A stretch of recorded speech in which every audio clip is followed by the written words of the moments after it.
Ndak yang di sebelah utara bangunan Mbah Sunan Kuning itu kan kosong sampai sekarang. Nah, Itu kosong. tidak dipakai kuburan, kenapa Pak itu? Itu menurut ceritanya orang-orang yang tahu gaibnya. Itu bahkan istilahnya itu tempat berdiskusi para wali-wali itu.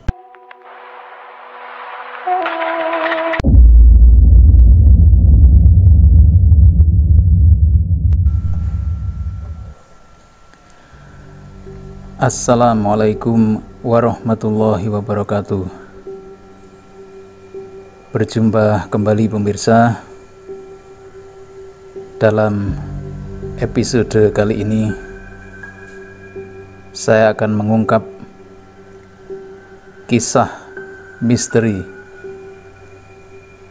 yang terjadi di Masjid Tiban Sunan Kuning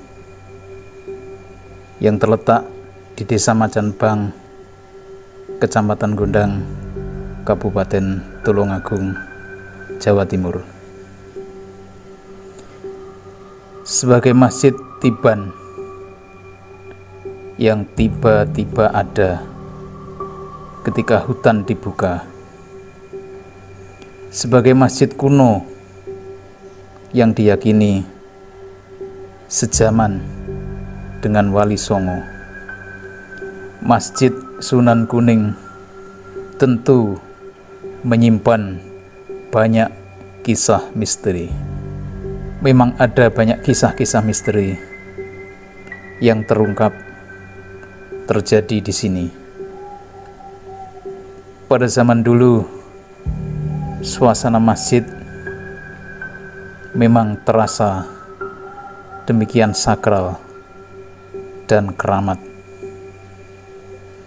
sehingga berbagai kisah misteri di masa lalu benar-benar mewarnai kesakralan dan kekeramatan masjid wali yang ada di sini.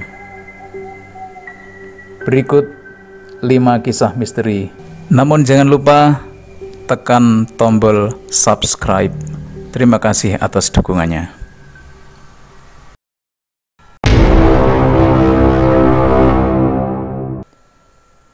Pintu gerbang ini sekarang telah dibugar.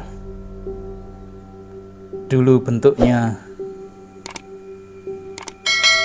seperti pintu gerbang atau gapura sebuah kerajaan dalam bentuknya yang lebih kecil, terbuat dari batu bata kuno yang berukuran besar. Pintu gerbang di sini menyimpan misteri tersendiri. Ada sosok jin paling besar ada di pos terdepan masjid ini. Jin di sini dulunya cukup sering menampakkan diri, sehingga sebagian orang mengetahui dan sebagian juru kunci mengenalnya. Pantaslah jika jin paling besar ada di posisi pintu gerbang. Nah, kemudian kalau misteri-misteri zaman dulu Pak, misteri pintu gerbang itu memang kata juru kunci sepuh Mbah Miran itu memang ada penunggunya di situ. Itu kalau menurut cerita-cerita yang tahu gaibnya itu memang ada. Memang ada ya, sampai sekarang masih ada. Sampai sekarang memang masih ada. Cuma sekarang itu kan keadaannya sudah terang benderang. Kalau zaman dulu itu kan keadaannya gelap dan sangar gitu. Ya, sekarang tambar.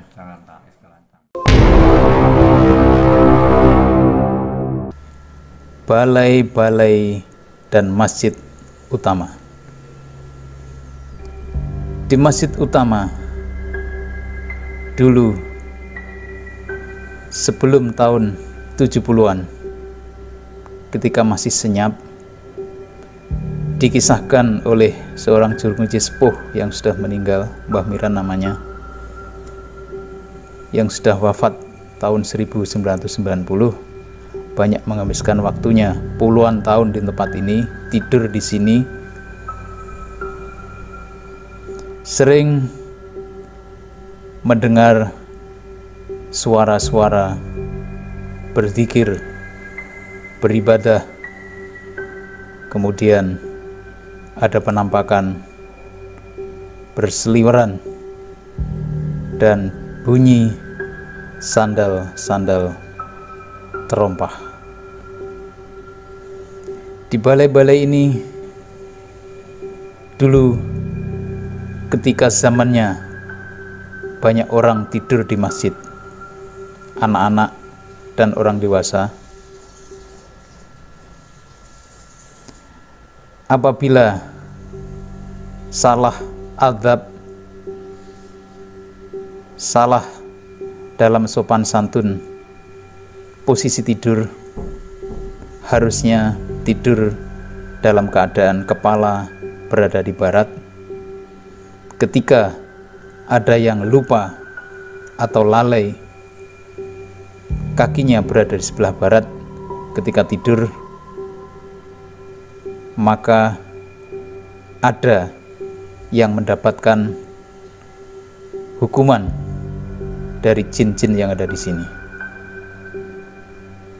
Bentuknya bermacam-macam, antara lain ada yang pernah dibuang di selokan dekat kamar mandi. Terus kalau ada misteri itu Pak, dulu itu kalau tidur harus menjaga adab di masjid ya, kepalanya harus di barat. Kalau itu kepalanya di timur atau kakinya di barat, itu katanya, itu dengan cerita katanya juga kadang-kadang terus ada yang dibuang di selokan dekat toilet. Betul Pak itu ya?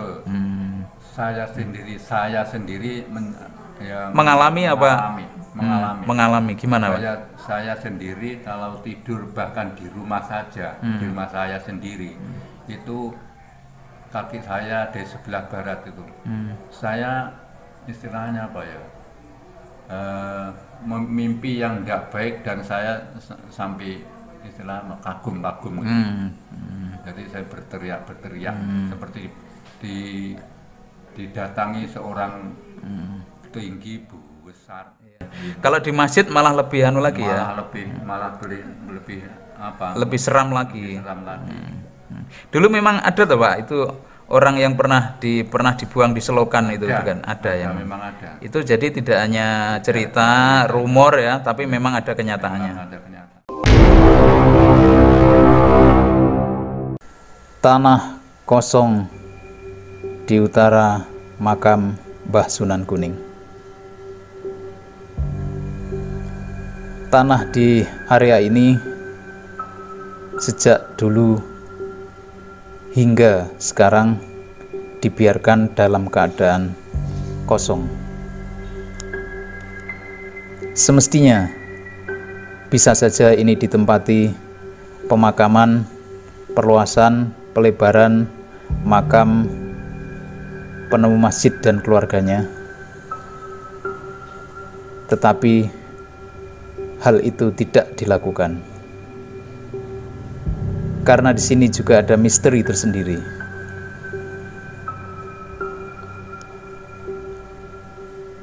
Ada juru kunci yang bercerita, disinilah aslinya halaman masjid terletak di sisi utara.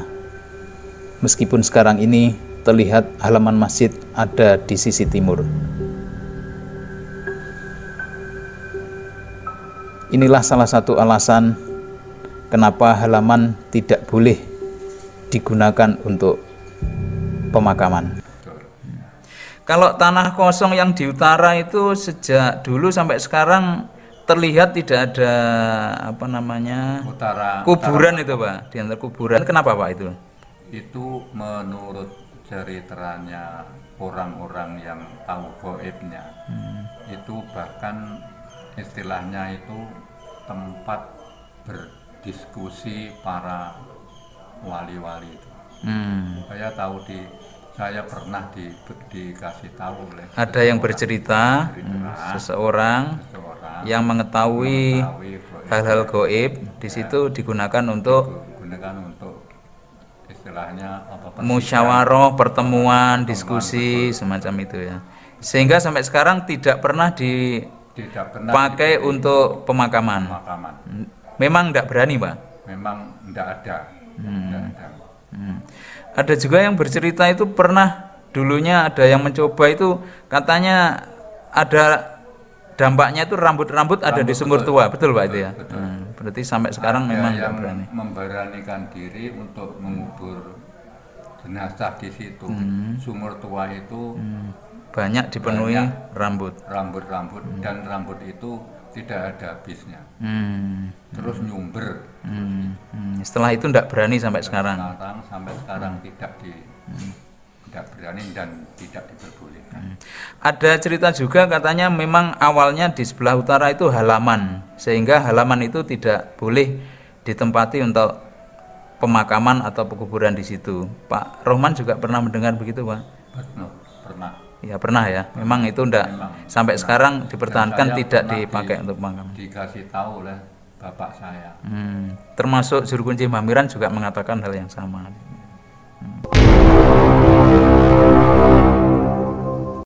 Sumur tua. Sumur yang ada di masjid ini merupakan peninggalan awal ketika Masjid Tiban ini ditemukan pertama kali dan dirawat, dipertahankan sampai sekarang ini. Tentu ini juga memiliki kisahnya tersendiri. Pernah ketika di sebelah utara makam Mbah Sunan Kuning dipakai makam seseorang, di sumur ini banyak ditemukan rambut menyembul dari sumbernya secara terus-menerus.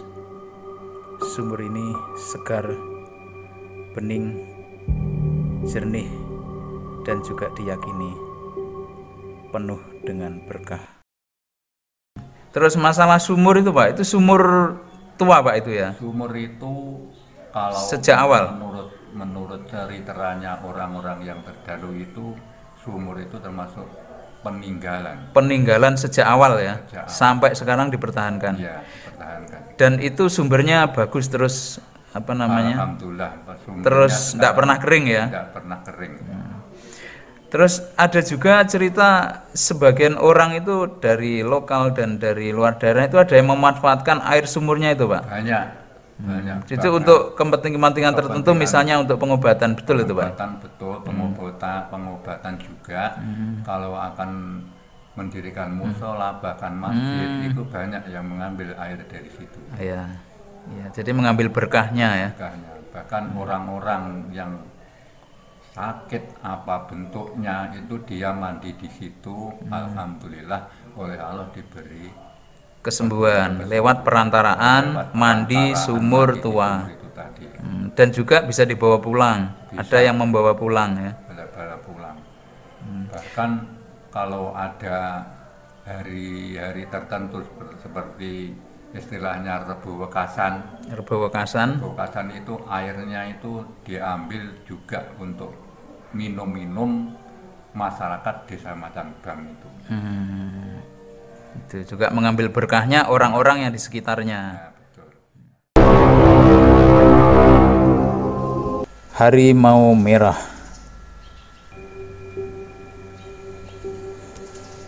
Inilah misteri terbesar melingkupi masjid dan makam Mbah Sunan Kuning.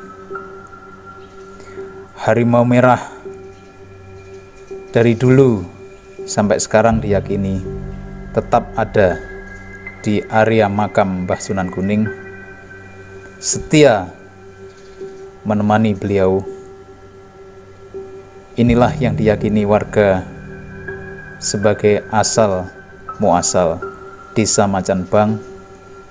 Macan harimau, bang dari kata abang artinya merah, atau si harimau merah. Terus ini Pak Roman, soal legenda macan bang itu ada ndak orang yang pernah bertemu dalam firasat, dalam dunia spiritual, ada yang bercerita pernah bertemu apa ndak selama Pak Rohman menjadi juru kunci yang dari masjid itu? Saya pernah diberi tahu, diceritai sama yang bisa melihat gaib itu masih ada. Masih ada. Masih ada. Harimau masih ada. Masih ada, jadi setia menunggu di situ. Iya, menunggu di situ juga. Itulah kisah-kisah misteri yang pernah terjadi pada masa lalu. Kini misteri-misteri itu tetap melegenda dalam bingkai rangkaian cerita yang mewarnai keberadaan Masjid Tiban dan makam Sunan Kuning. Ambil mana yang sekiranya baik dan tinggalkan yang jelek. Terima kasih, sampai bertemu. Wassalamualaikum warahmatullahi wabarakatuh.